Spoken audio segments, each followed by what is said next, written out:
Mini episode 1669 of the FDH Lounge is brought to you by Sportsology, delivering unconventional columns and webcasts about sports, TV, music, movies, and more. Follow them on the web at sportsology.com. The FDH Lounge. You'll want to schedule your life around it. A long time ago, on a gloomy, wet Cleveland spring night, two men stand alone amidst the late-night drizzle. Their voices echo across the vacant station parking lot as they debate the merits of the great American radio show that have been missing for far too long. On that night, an idea was born. That idea became the FDH Lounge.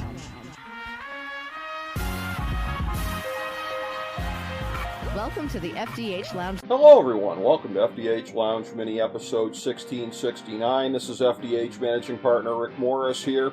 And we have one of our favorite FDH Lounge dignitaries, my longtime friend and fellow original FDH Lounge dignitary, Chris Galloway, who has taken sort of the lead spot in recent years in doing our football analysis with us here. So this is our pre-midseason report on the FDH Lounge. And because of the vagaries of the sports calendar, a true midseason one would fall next week, but we're going to be busy recapping the World Series at that time.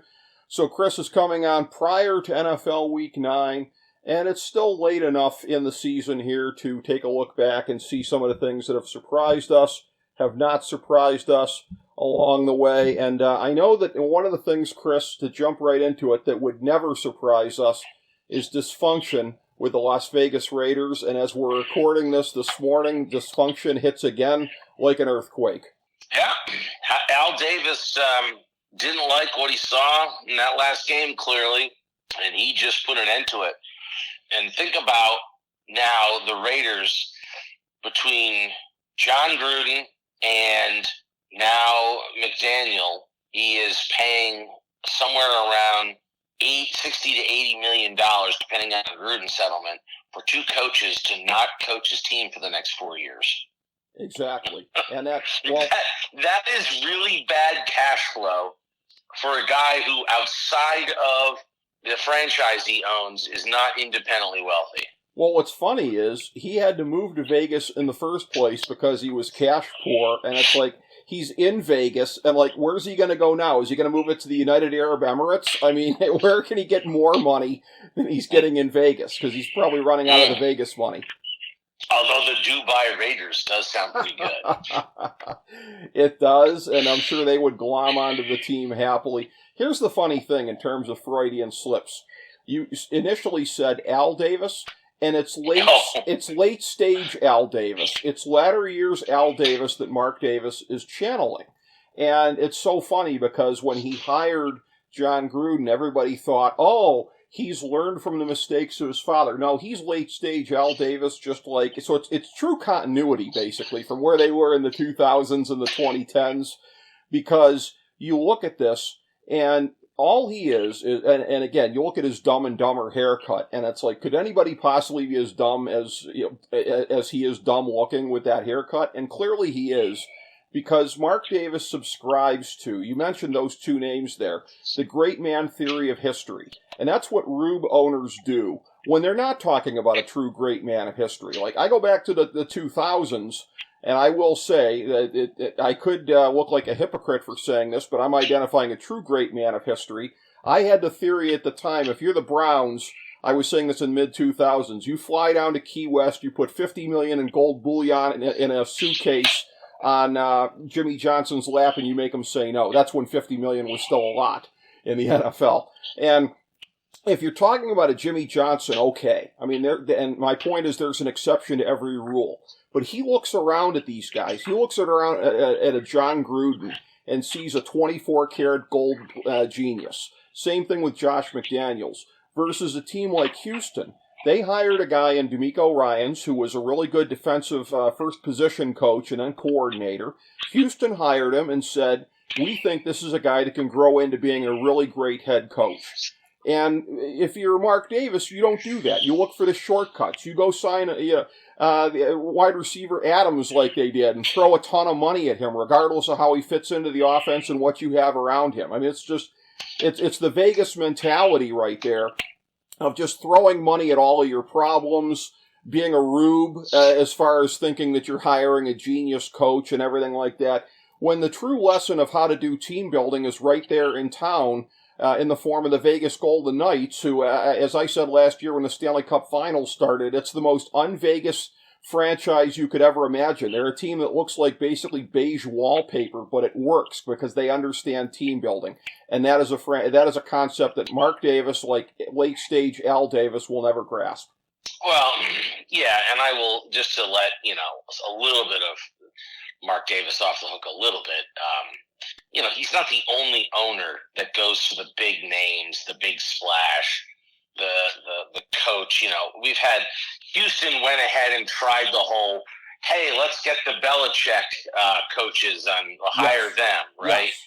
I mean, a lot of these guys have fallen into that trap. Now, at least Bill O'Brien got the Houston to the playoffs a couple times. I mean, so it wasn't a complete bust, but he was terrible as a GM. Not horrible as a coach, but awful as a GM. Yeah.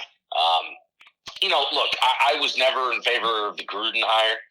I thought that was terrible. That proved to be bad. I hated the McDaniels hire.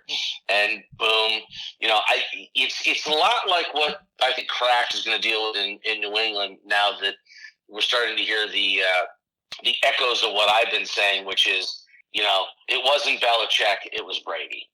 And that Belichick's record without Brady is below 500. Mm-hmm. For all the Browns fans that want to run Kevin Stefanski out of town, he has a better record as a coach without Tom Brady than Bill Belichick does. And so at some point, there's going to be a realization about this. And, if New England is going to purge, potentially Bill out of New England, then, will this put an end to the McDaniels failure again, put an end to the whole Belichick tree in terms of franchises looking to poach from it? I would suggest yes. Because we've seen failure after failure after failure. Yeah, and that's where, again, we can't say it too often on this show. If it happens, you called it first. You've been saying for well over a year, maybe about 2 years, that Belichick could be on the slide, could be slipping on that banana peel in New England if things don't get turned around. And, again, they have looked truly putrid at times this year. We said coming into the year they'd finish last in the AFC East just by dint of being in a brutal division, but boy, they'd be last in a lot of divisions in football right now. They'd be last in any of the other divisions in the AFC with that record, and they would be at least tied for last in the NFC East and the NFC North right now. They have been putrid. As far as looking at sort of mild surprises here, in the AFC East, in that same division here, you and I both had Miami in the playoffs, but Buffalo winning the division, and it's one of these things where I just feel like me personally, I didn't have the guts to make the call at the beginning of the year that it ultimately, although again, Tua, I didn't know if Tua was going to be healthy, and Tua, if he doesn't stay healthy, could make this prediction fall apart, but Miami's looking clearly like the best team in the East. I know they didn't match up well the first time they played Buffalo, and they have to prove they can beat them. But the way that offense is just firing on all cylinders, and the Bills are looking like a team whose sell-by date may have passed at this point. A team that their window's open a couple of years yet to still hang around, but you're left wondering if we haven't seen the best of them in this era. Well, I don't feel like I picked the Bills to win the division because I also predicted Tua to miss 5 to 6 games, sure. Right? So, I don't feel like the prediction was all that far off, right? I mean, we both thought Miami was an up-and-comer. We both thought that they would challenge for the division crown. I thought they would come up short just because Tua would inevitably get hurt. The fact that they're leading doesn't surprise me in any way, shape, or form. I kept saying that I expected the Bills to actually regress.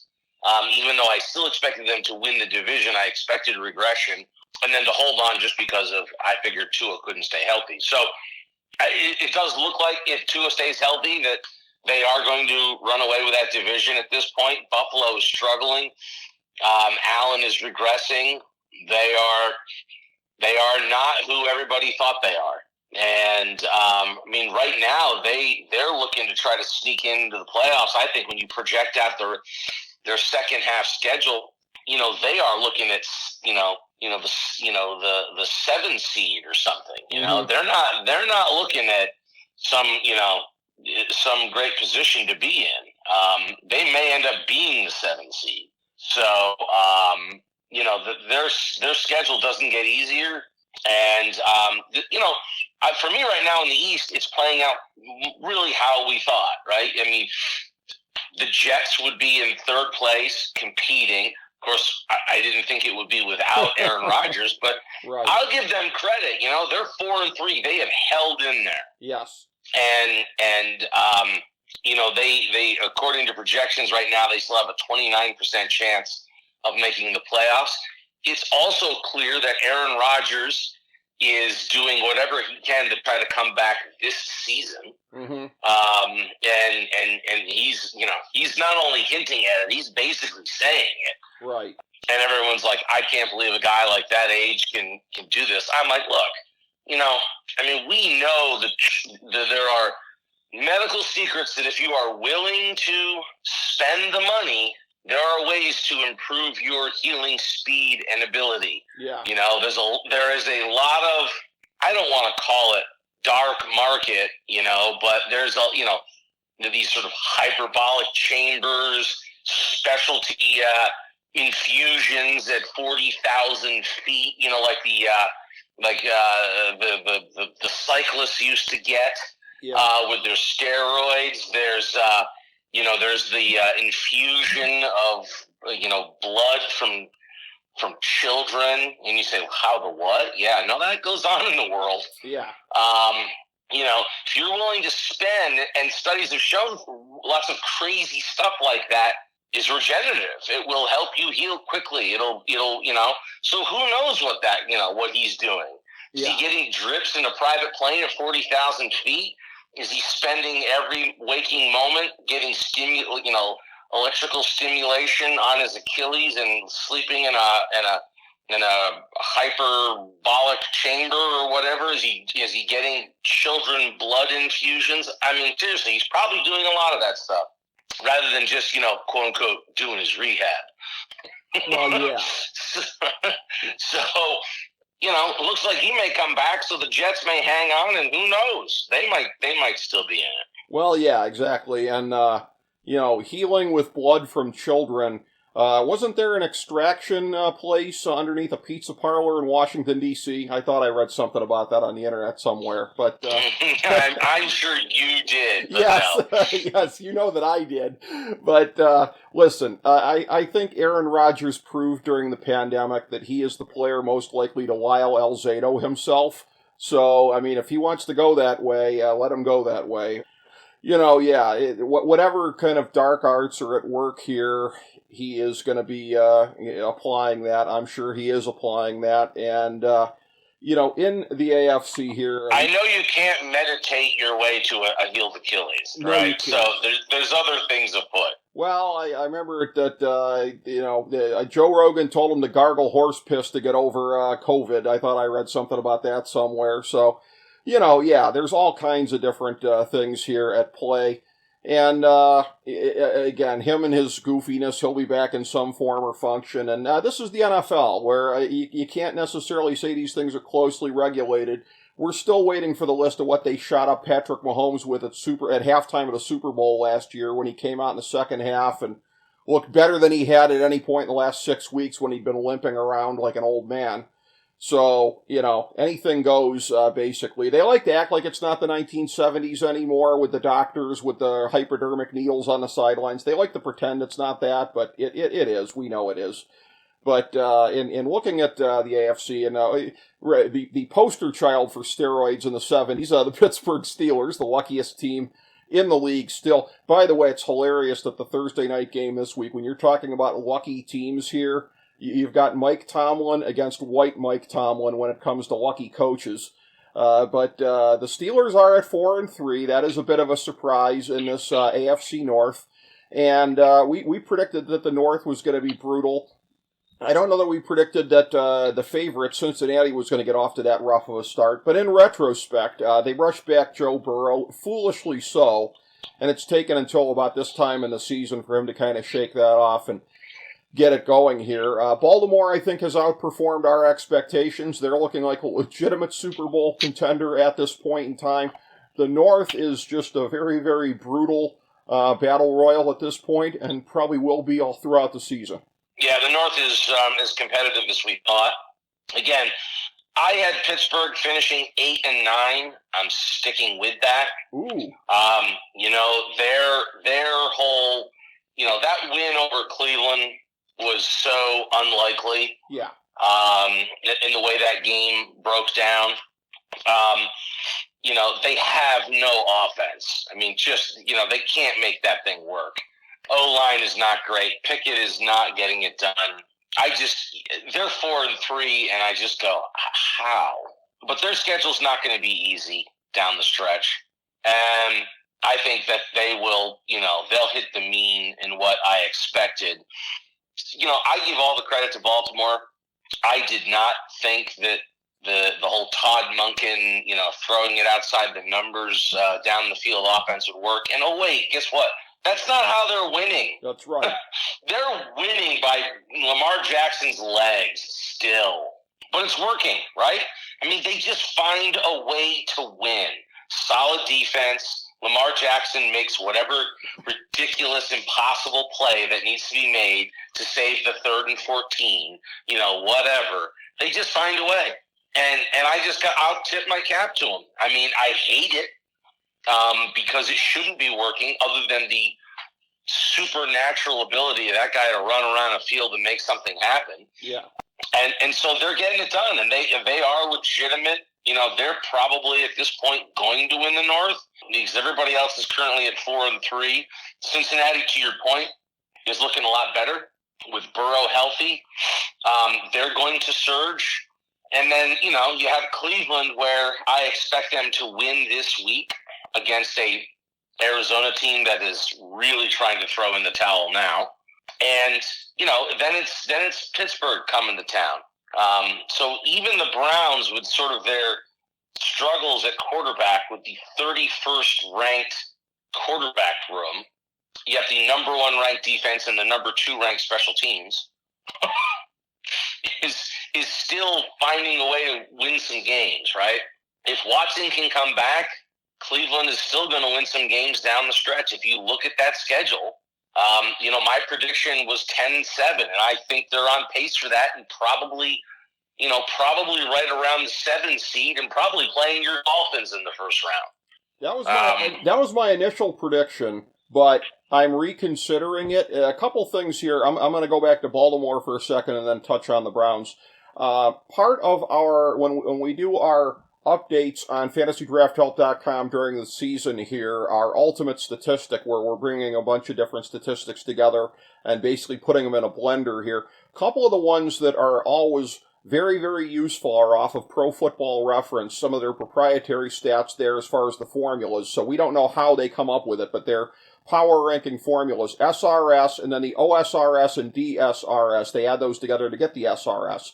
Baltimore, with the leading defense in the league by a wide margin on DSRS, 8.0. They're 4.5 on offense, a 12.5 overall grade, which makes them the best in the league by a decent margin. You've got San Francisco then at 10.6 overall, Dallas at 9.7. So before I get to the Browns, I would guess that you're somewhat surprised to hear those numbers for Baltimore, Chris.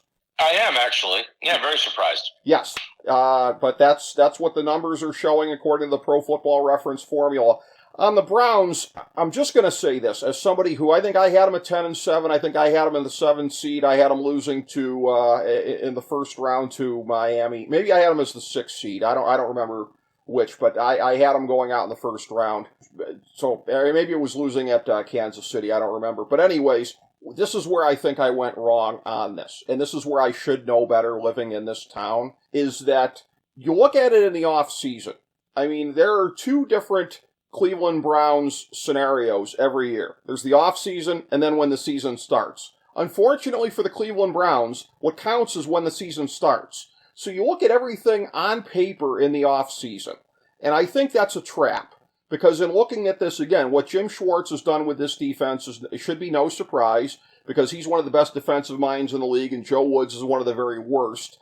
By the way, I was told by local talk show radio a couple of weeks ago that this was the equivalent of the 85 Bears and the 2000 Ravens. Of course, that was before Indianapolis and Seattle did what they did to this defense, so you might want to pump the brakes on one of the greatest defenses of all time. But they're one of the best defenses in the league this year, and we could see that. But the thing with the Browns, this is the off-season trap. You get into the season, there will be, at some point, you don't know exactly where, there will be malignant toxicity coming out of Berea. And it'll take some form or function, and you won't have any idea ahead of time what it's going to be. This year, it's Deshaun Watson's shoulder, which, I mean, the funny thing is, I loathe the guy personally. It's the reason that I'm, a Browns fan in exile and have been for the last 2 years. I actually see where he's coming from better than most people do. Because again, I've always held you're a detriment to the team if you can't go at full strength. And again, you want to be healthy down the stretch. So I get it. But the funny thing is, all the people who overlooked everything the guy did in his personal life, which was truly abhorrent, are now on him because they think he's jaking a shoulder injury. It's like the toxicity will come out at every year, Chris, and we don't know ahead of time where it's going to be, but once the season starts, it comes out of Berea like a thick poisonous fog. Yeah, I think that that's a function of, it's gotten worse because of social media. I was actually thinking about this earlier today. Okay. Because somebody was commenting on, yesterday I was listening to something, there might have been 5 minutes of talk radio in Cleveland, and, someone was talking about this very thing, like the Cleveland fans are always so negative. They just always assume the worst. And I'm like, listen, that's true. Browns Twitter is awful, right? They do assume the worst and like the theory that like Watson is just tanking it now for the paycheck. It's like the guy went out there to try to play at Indy because he wants to play. Like, can we stop trying to make up narratives? Sure. All right. He's hurt, and when Stefanski saw him out there not able to drive the ball and he got hit, Kevin made the right decision to pull the plug in that moment. Right. We went a whole season of him refusing to do that with Baker Mayfield, despite Baker insisting on playing. People forget that. And so Kevin made the right decision. And he said, nope, you don't have it. You're not right. I'm getting you out of there. Watson wasn't out there for any other reason than the guy wants to play. He wants to play with his teammates, right? So that whole narrative's nonsense. But coming back to your discussion about the toxicity in Cleveland, it's what losing does, right? Mm-hmm. And it permeates inside the clubhouse at some point. But the fan base for Cleveland is so wrecked with PTSD and having 30 years of just shit dumped on them by the franchise. Yep. That they are jaded. They are negative. They have poured themselves into a team and a franchise that has given them nothing back. And some people will be like, well, it's been a few years. No. 30 years of garbage. Like, I understand why Browns fans are negative and toxic and assume the worst. I absolutely get it. Because other than maybe the Lions, right, no fan base has had to put up with such losing and nonsense and garbage and management problems and coaches as clowns and ownership stupidity. I mean, the fans have every right to be jaded, angry, pissy, you name it. Yeah. And that's unfortunately what a guy like Juan Thornhill doesn't get when he shows up here and he encounters all this negativity. And he's like, yo, fans, it's all good. We're here, Like, I don't get the negativity. And it's like, Juan, God bless you. You haven't been here for it. Yeah. And I know you're like, it's a new season. We're a new team. It's like the roster is 45% new guys. Like, you can't apply what happened in 2006 to what's going on now. You're right, Juan. That is a rational approach, except these fans have put up with 30 years of garbage, and they're just mentally hurt badly. And so I get it, right? And so I think that's actually the biggest challenge that Stefanski faces this year, right? Yeah. With this shoulder injury, is keeping this thing on the tracks, keeping that locker room together. And I'm going to tell you, other than the Kareem Hunt whining the other day about how he didn't get the ball in the fourth quarter, look, I wanted them to run the ball in the last 4 minutes, just go jumbo package and keep running it, right? Like, I disagree with the decision-making there. Right. I thought it was Stefanski's best game this year, and then the last 4 minutes, he kind of went brain dead, okay? But I don't think there was any issue with Kareem Hunt not being in there because Ford and Strong were running the ball real well. So which running back it was, to me, was irrelevant, right? So all these people were like, they should have had one in there, give it to him. No. Any running back would have done. All three guys were doing well that day. Kevin, at that moment, should have realized that P.J. Walker has a propensity to make a boneheaded decision in a critical moment. Yeah. That's the whole reason not to call that pass play. Not to call it. There was a guy open. But he's not the quarterback to get that done. That's why you go jumbo and you just run it. Yeah. All that being said, I actually really do think Stefanski's done overall a really good job this year in a tough situation. Say what you will, they're 4-3. They've basically had their franchise quarterback, quote unquote, for like 2 games. They lost right tackle 1. They lost left guard 1. They lost running back 1 in the entire league. They've suffered. They've had a lot of setbacks on offense, and somehow they are still, just finding a way to be competitive. And look, they should have won that Seattle game. They didn't. But you're going to have those in over the course of an NFL season. Well, but I think overall, all these people talk about firing Stefanski. I'm like, he's actually been doing his best job in this season since he's been here, in my opinion. Well, and on the list of losses, they lost wide receiver 2 also for a crummy 6th round pick. Oh wait, that was self-inflicted. But Well. The guy had 8 catches on the season. Okay. I think that's a function of quarterback play, right? Sure. And so he wasn't getting the ball, and if you're Andrew Berry, you're like, fine, I'm not paying him next year. They weren't going to. That became pretty clear by this point. And so, there was no contract. There was no contract extension. He was barely getting the ball. He wasn't going to be here next year, right? So I'm kind of like, I don't love it, but I also kind of just go, eh. He was on his way out of town anyway. Typical smart mark, slave to analytics thing. A 6th round pick. A 6th round pick ain't crap. You're drafting an XFL guy, Chris. You'd rather have an XFL guy than this guy in this allegedly make-or-break play. This is a playoff year. They're making a playoff push this year, Chris, I'm told. I'm told they're making a playoff push this year. Boy, imagine how worked up I'd be if I still cared. That's so stupid. Well, I think that they feel like those snaps are going to go to Tillman now, so we'll see. Well, they swapped out. They got a 6th round pick for a guy who was a 6th round pick. Yeah.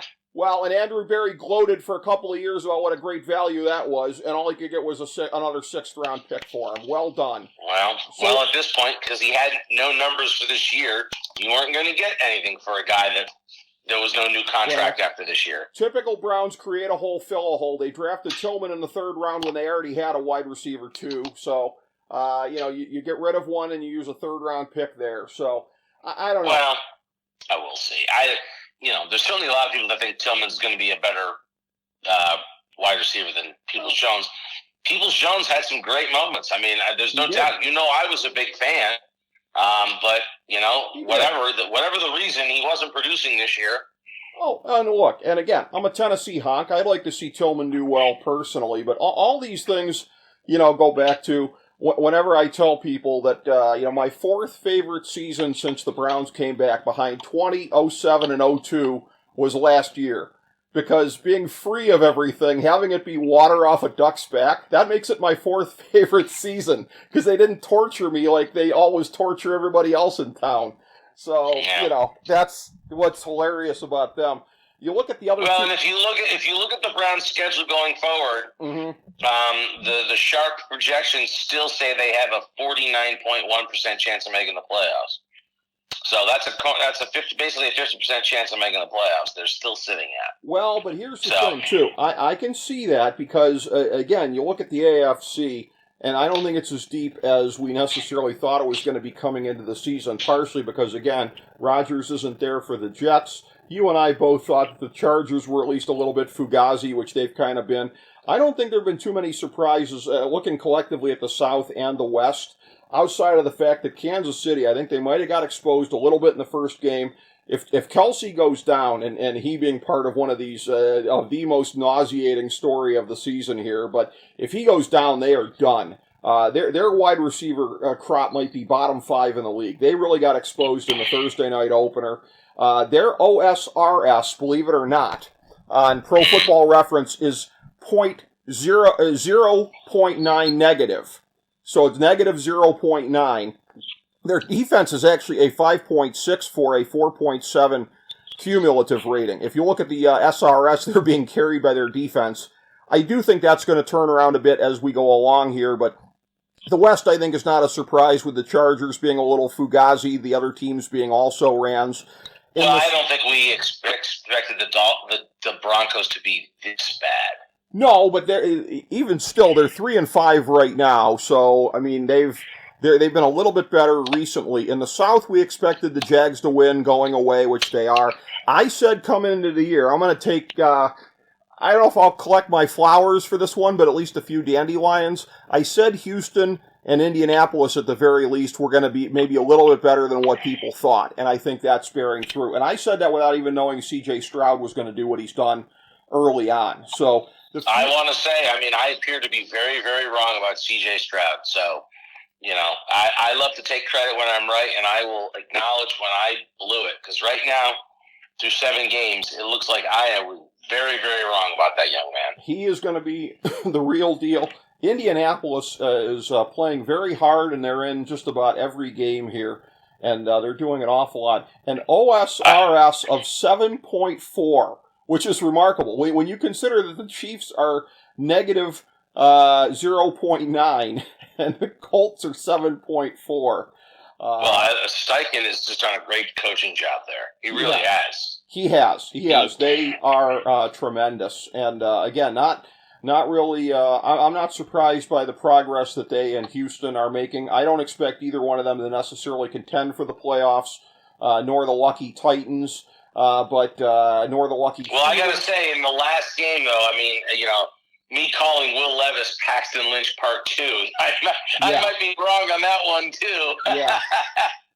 Yeah, that was, if you want to say Paxton Lynch against the CFL or somebody, that's what Levis looked like in that game there. I don't know that he's going to necessarily keep it up, but, man, he made some impressive throws. And, you know, if you can make those throws. He did. I'll give him, again, I will give credit. I mean, now, again, that's one game. You've seen plenty of guys flash in a game or two. Yeah. But based on that game, I look quite wrong. Well, we'll see. I think it's too early to say that you're wrong on that one here. Stroud, again, if he stays healthy, I think he is going to be the real deal. The NFC, I think, probably has less surprises than the AFC. I mean, you look at the East, I don't think we're really surprised by much of anything here. I am going to say that again, in looking at Washington, who I thought was going to be the stealth horrible team that nobody saw coming. FDH Lounge dignitary Kyle Ross once said on the show, him being one of the sharps and a professional handicapper, that in a moment of frustration he once said, they should play the games on the computer instead of on the field. Well, if that were the case, I'd be exactly right about the Washington Commanders, because they'd be 1-7 or maybe 0-8. Their SRS is the worst in the league outside of Las Vegas and Denver. Las Vegas and Denver are both minus 10.3, and Washington is minus 10.2, minus 2.9 OSRS, minus 7.3 DSRS. That, ladies and gentlemen, is why Chase Young and some of the other guys were available at the trade deadline here. So I was right about Washington in spirit, even if they fluked their way through a soft schedule to a 3-5 record. And again, outside of that, to me, the West holds no surprises. I thought the Giants were going to collapse largely because Danny Dimes is a fraud, and I was right about that. Oh, by the way, minus 10.7 on the OSRS. So all the Danny Dimes fanboys can throw in the towel, Chris.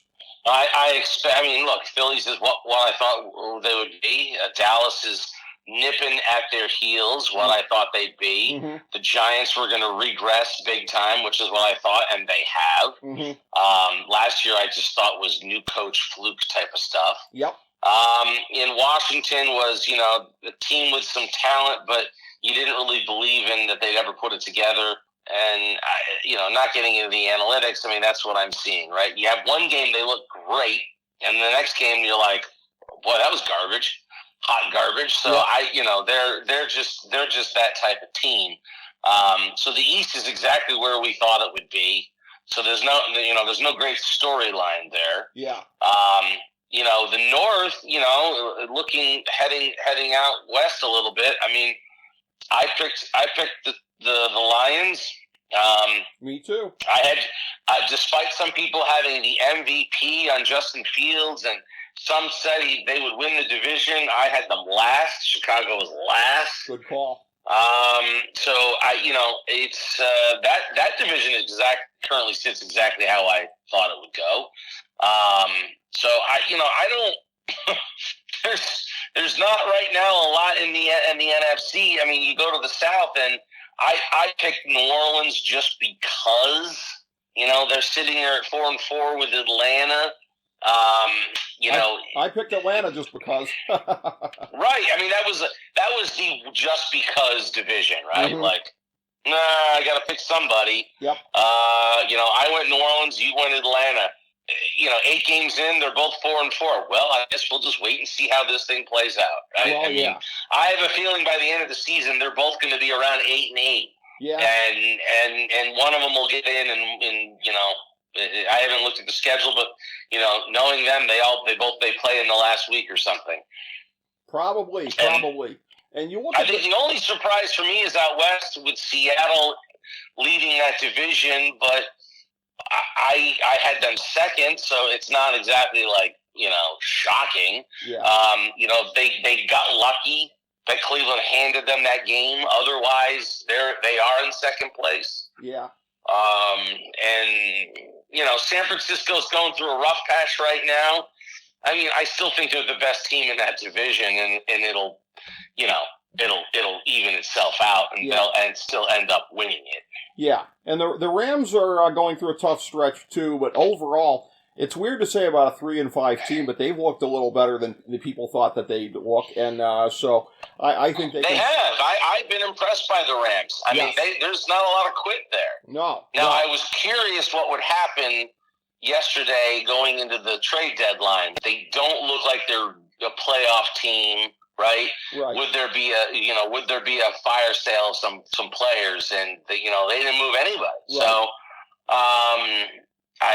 they're going to stick it out, but they are playing better than I expected. I will say that. With the complete lack of depth in the NFC, like I said, in the AFC, you could have a team that's very questionable making the 7 seed.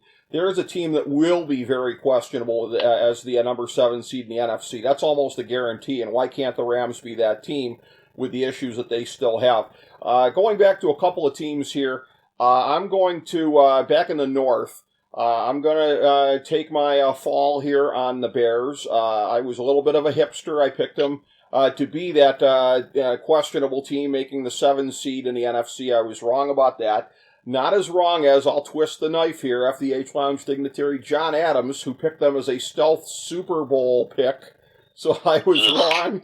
Yeah, wrong, but less wrong than Johnny. So that feels good to say, at least. I was less wrong. Less wrong than Johnny. Yes. It's like the ugly hooker with the uglier parrot on her shoulder, right? That's kind of what that is. Makes me look a little better with his Super Bowl pick. But again, No real surprises there in the North. Again, I picked the Lions to make it all the way to the NFC Championship game, and why can't they the way that's going right now? Jared Goff, again, I never let go of that guy. I never thought he was the stiff that the rest of the world did, Sean McVay included. Listen, if Jared Goff actually wins the Super Bowl with Detroit, I want FDH listeners to know that Rick is going to get, like, a tattoo of Goff's face with a Super Bowl champion moniker around it on his ass, because he has been a Goff guy for so long. Yep. This is that stock he bought that no matter how low it went, he held on, he doubled down. Yeah. And he kept buying more, believing that someday that stock was going to come out on top. I will commit to that tattoo, by the way. I'll commit to that. I mean, you can't find a bigger lover of golf than Rick Morris. It's unbelievable. His face and the Super Bowl trophy on my ass. That is a commitment. I will make that. You got a guarantee out of me in real time here. Yeah, it's, again, turn your head and cough for Goff. I was saying it in the 2016 draft and have been saying it ever since. And, again, in the South, like I said, I picked Atlanta, but I said that they're all a bunch of, if the Chargers are Fugazi, they are complete Fugazi. Everybody in this division here, the Falcons, at least a multi-headed attack in the running game, you can at least say that. But again, and Tampa Bay. Interesting on those projections for playoffs I was telling you about. They've got Atlanta at 39% chance, but New Orleans at 71%. That's really interesting. Well, when you look at this, that must be a lot of second half schedule projection. Well, and I think so. And when you look at Ritter at quarterback for the Falcons, again, looking at the numbers from Pro Football Reference, they're very, very, very advanced power rankings numbers, the SRS numbers. Atlanta sits at minus 4.1 because they're minus 4.5 offensively, and they're a positive 0.4 defensively. The Saints are the only team that is above water in the division. They're 1.4 overall, 0.2 offensively, 1.3 defensively. So the Saints, again, 1.4 in a division where the Falcons are minus 4.1. The Tampa Bay is minus 1.0, and Carolina is a whopping minus 8.1. Truly, in the land of the blind, the one-eyed man is king, and that is New Orleans right now, at least statistically. Again, I thought that Seattle could give San Francisco a run for their money in the West. I will say that, again, I thought San Francisco had a few more holes defensively coming into the season than some people thought, and I think the Chase Young deal kind of bears that out as far as they thought there was some shoring up to do. And I was about to say that I was wrong about Brock Purdy. I'm still going to say I'm wrong, but again, the way that he's played the last couple of weeks, again, this whole thing, Kyle Shanahan just needs a game manager. It's the exception to the rule in today's NFL. Maybe it is, maybe it's not. I'm still somebody that, again, in any sport, I'm not a believer in the outlier. And if Brock Purdy can be a consistent, great quarterback year in and year out, that would be something that is an anomaly, both in terms of his size and his arm and everything else. But, I mean, it's at least possible at this point. So Brock Purdy, even with a couple of weeks that have fallen off a bit, he's still proving me wrong. Yeah, he's still a great story. Look, every quarterback goes through peaks and valleys, right? Right. And I think that, we may be just looking at the fact that, defensive coordinators are catching up with him now that he's getting close to a full season worth of work. Right. They've got enough film on him. They're looking at tendencies, and now, he's going to have to step up his game or he'll be relegated to the dustbin of history. The interesting thing going back to the South with Carolina at 1-6 currently, and didn't Colin Cowherd pick them to win that division? Yep. Oh yeah. Which I thought was bonkers at the time. Right.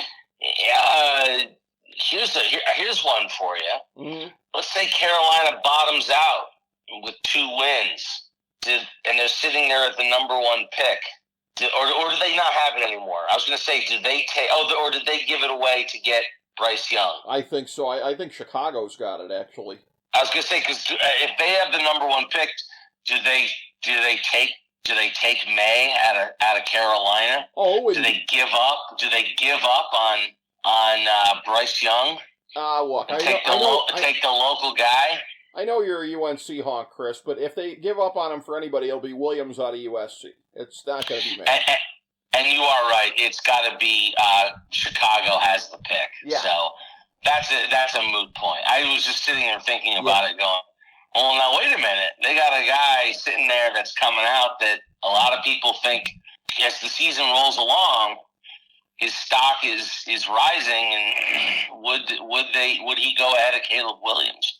Well, and it's a thing too where again, Williams going to Chicago would make sense, even though there's only a certain amount of this I think you can lay at Justin Fields' feet. The coaching and the rest of the roster and everything like that is very much at fault. And I said coming into the year that they didn't have a strong enough running game to properly complement Justin Fields. I've been proved right about that.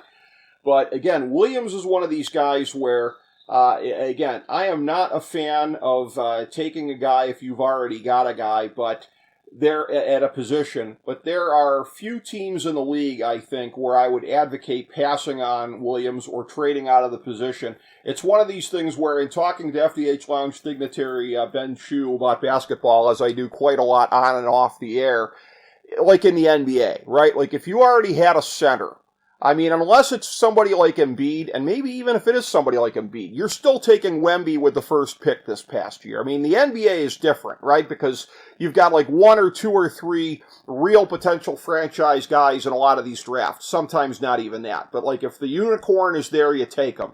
And that's what I think Williams is. Much like Trevor Lawrence a couple of years ago, much like Andrew Luck before that. So I think, yeah, I mean, if it's the Bears, it's a no-brainer. They're going to take him. And probably with a new coaching regime in front office, which is the fresh start he deserves, because the guys, this is one of another bunch of, another failed regime in Chicago, like so many have been before it. But to me, that's what Williams is, Chris. He's that guy where, I mean, unless you have Mahomes or a tiny handful of guys like that, and by the way, if you have Mahomes, you're not going to be in line to get the first pick. Unless you have a tiny handful of quarterbacks in this league, you're taking Williams in that spot, I believe.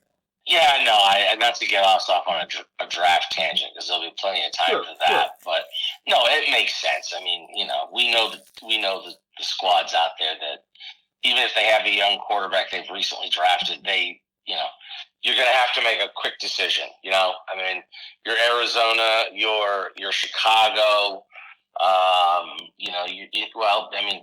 Other people that are going to need, L.A., Tampa Bay, they're not going to be high enough, right? But Green Bay, right? I mean, Green Bay may start to tank out, right? I mean, they're not looking great. Yeah.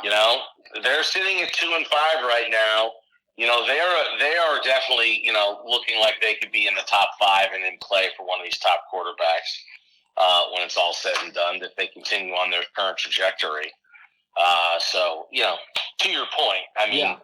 We know who it is that needs to give up on that quarterback. I mean, look, this, there's a changing of the guard coming, right? I mean, not to jump ahead on listeners, but, Washington, Giants, Minnesota, Green Bay, Chicago, Atlanta, New Orleans, Tampa Bay, Seattle, despite Gino, the Rams, Stafford is not getting younger, Arizona, those teams all could be looking at quarterback in the next 2 years. Yeah. New England, the Jets, Pittsburgh, Tennessee potentially, Vegas, Denver. So we think of the league as like stock full of quarterbacks, but I just named 60% of the league. Yeah, basically. Probably in the next 2 years. Yeah. Really is going to be looking at it for a new quarterback. Yeah. Either because they're the guys that they thought were going to be it weren't it, or they're guys that were used to be it aren't it anymore because they're old. So it's like Rodgers retires. Right. Wilson's finally done in Denver. I mean, there's 60% of the league in the next 2 years is going to need a quarterback. Well, you know what? And I'm just going to say this too as we start to bring it around. Do you know what's an extinct species in the league right now? And I hadn't thought of this point until you mentioned it. An extinct species in the league is Mark Brunell. Because when he was there in Green Bay, okay, every August, right, you could tell this guy was going to be somebody if he got the opportunity. And then he goes to Jacksonville and he just cuts loose and becomes a star. You're talking about this, you mentioned probably about 60% of the league, and there's not one guy I can think of in the league that's like, yeah, but there's this backup with such and such team that could go be a real starter someplace else. That species doesn't exist today. Yeah, I mean, I think you're right.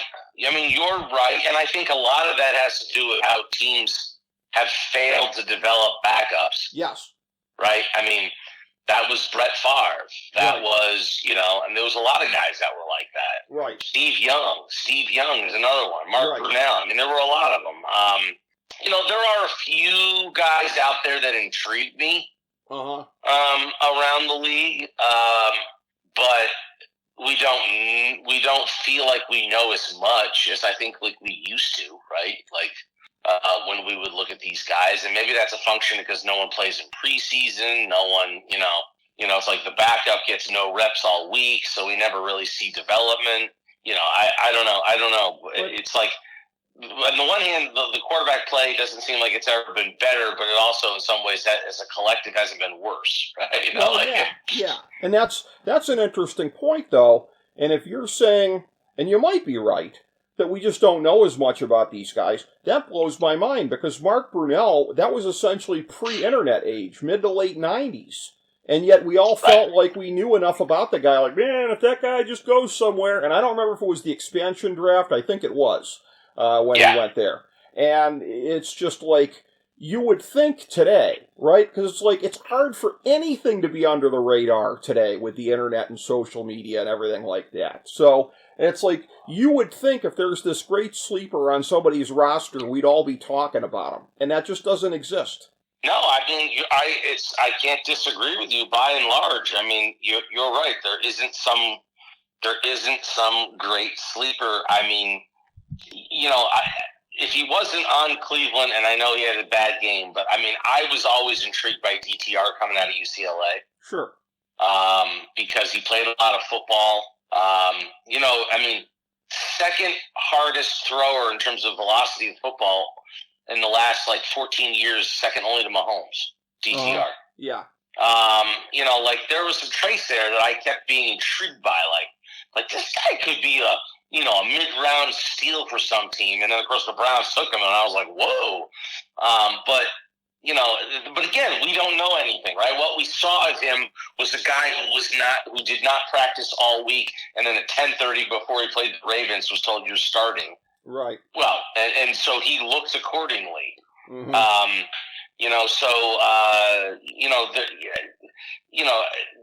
right, because our backups are guys like Taylor Heineke, like in Atlanta, right? Right. Like, I think Atlanta would be winning more games right now if they started him. Maybe. But we know what he is, right? Right. He's a guy that can win you some games. Gardner Minshew. He's a guy that can win you some games, but he's not taking over a franchise. Yeah, Case Keenum. So I mean, I agree with your point, right? Mm-hmm. We have a league of a lot of guys like that are backups, and it's like, yeah, he can win you a game or two, in a short stint, but, cherry picking that roster as your starter, elsewhere, that's, I mean, forever and a day, that's what everybody thought Garoppolo was, right? Right. Was like, oh, everyone wanted Garoppolo. He was the guy, right?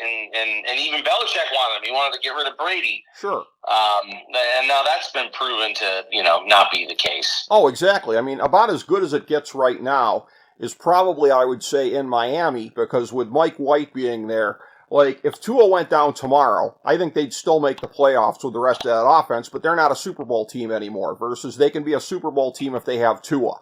So that kind of illustrates our point, that there's nobody... Well, the other guy I was going to throw out there, you threw him out, the guy I was going to say who went, 5-1 last year, or 5-0, Cooper Rush in Dallas. Sure. A guy who has been around now a while. Right. Out of Central Michigan, when he got his chance last year, did well, looked good. Mm-hmm. Right? So there's the guy where you go, oh, all right, that may be a guy. Maybe.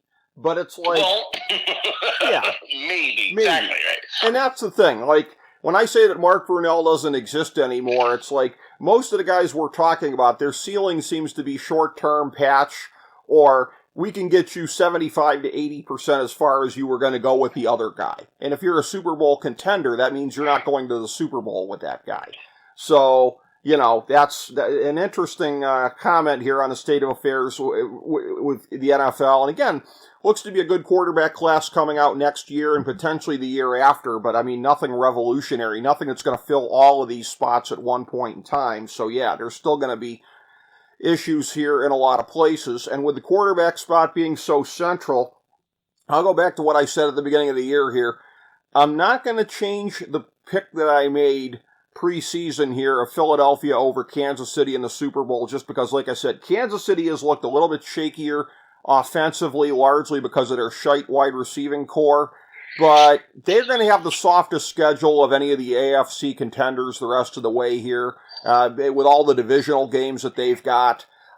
So I'm going to pick them to come out of the AFC. Right now, head-to-head, I would take Miami, but I'm with you.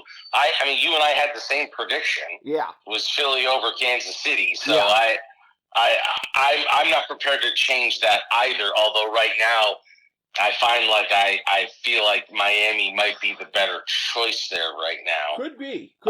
And the game in Frankfurt this week, again, welcome to the year 2023 when we're talking about one of the most impactful NFL matchups in recent memory will be taking place in Frankfurt, Germany this week. But it is the case, a potential AFC championship preview of Miami and Kansas City Sunday morning.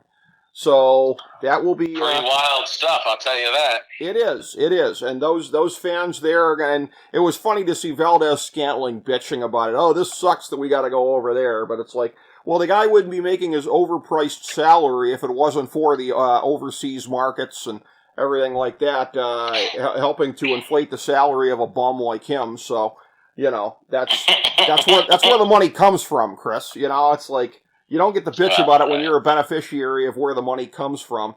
So, well, that's like Buckeye fan complaining about their game against, you know, Rutgers or whoever being on the Peacock. It's like, all that money came from somewhere, guys. Yeah. You're gonna have to play some streaming games you don't care for because they're giving you a lot of money. Yep, that was the point I was making. I was trolling a lot of Buckeye fans the last time they were on Peacock, and everyone was acting like it was a violation of the birthright of everyone in the state of Ohio that happened. And I'm like, you know, not to age myself, but it was like when I was a tiny, tiny little kid, I remember it was like 11 o'clock on a Saturday night. I think the local PBS station, they would have like it was either a half hour or an hour of highlights. And up until the 80s, that was all anybody, and maybe the mid-80s, that was all that you would ever see of Ohio State on a given week. Talk about a bunch of spoiled brats, Chris. That's that. The mediated realities of entertainment today has led a lot of people to forget what it used to be like. Exactly. But on this show, Pepperidge Farm always members. And, you know, we will always trot these things out here. So, of course, I would point out to you, you could have driven to Columbus and bought a ticket for $3. Oh, that's true. And, you know, we'll have to see how the rest of the season plays out. But, again, a lot of excitement here in the first half of the season. There will be, as we go along, we'll catch up with you again here subsequently talking NFL. Thank you very much for being here for our pre-midseason analysis, Chris Galloway. Hey, that was fun. I look forward to doing it again with you soon. That was a lot of fun. Thanks a lot, buddy, and thank you, everybody, for tuning in to FDH Lounge Mini Episode 1669.